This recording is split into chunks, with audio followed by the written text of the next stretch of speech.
If you start acting positive, you get more positive. When people start telling you, Lee, you're always so good positive, you never complain. And I want to hit on that for a second. You're saying act before you feel. Absolutely. Like you act happy before you are happy? Yeah. Be professional, even if you're, don't be unprofessional when you're in a professional job. When I go to work in the morning, if I've had an argument with my wife or I'm not feeling well, my people never saw that. Never. Because if the boss is down and... Everyone's down. Oh, forget it. I mean, nothing bothered me. 9/11, I was cool as a cucumber, and I was upset. See, I love what you're saying here because I work with so many different small businesses. I know you see them too and you speak with them too, but you'll see the owner who's going through a tough time and they project that onto their employees, which then creates more failure and more negative feelings. And so it sounds like a capstone thought you're saying. If right now, if you're dealing with failure and adversity, one is just act before you feel. And then the second is reach out to a mentor or somebody who can help you or an expert to kind of help you get out of it. Somebody told me once, act like what you want to be. And I think about that a lot. You just cannot go around being... It's like, just go back. When you put on a Broadway show, I guarantee you the lead actress and the actor, the main parts, they go up there some nights, their husband's been diagnosed with cancer, their mother fell and broke her hip, they're going through a divorce. But what happens when they go on the stage?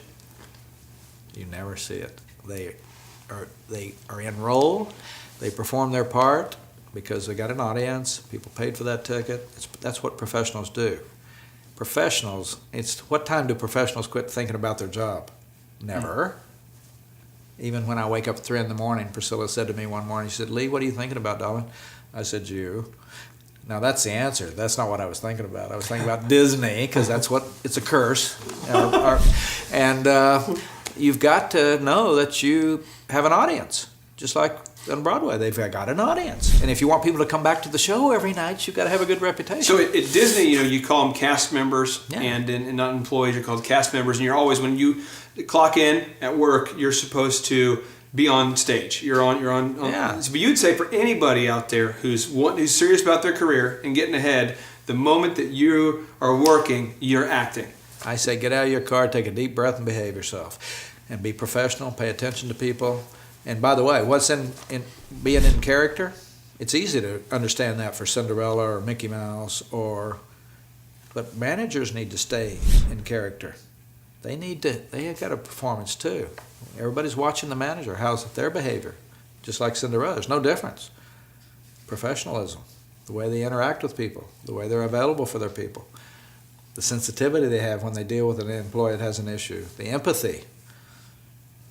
So everybody in the show's got to know their part and then do it. If you don't know your part, we often misbehave. If I don't know I'm there to inspire people and to be the leader, and I think I'm just old Lee from Oklahoma, and I go around using foul language and smoking a cigarette and all the telling inappropriate jokes, that's not what the executive vice president of Walt Disney World does. That might have been what Lee would do when he was in Oklahoma. Okay. But I'm not in Oklahoma. I've moved up. I moved into a professional. I'm a professional. When you got to behave. And is it hard? Sure. It's hard when you're going through a problem. It's hard to put on a good face. Yeah. It is hard. But then don't get into a leadership job unless it's like being a parent. You've got to behave. Yeah. Your kids are watching how you and your wife interact. They're watching everything you say. With our 5 kids, they repeat everything. It's unbelievable. And everything is right.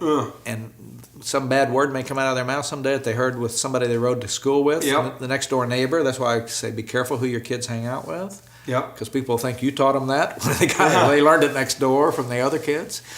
And, and we know kids want to please their parents, even if they don't seem like it when they're 13 or 14.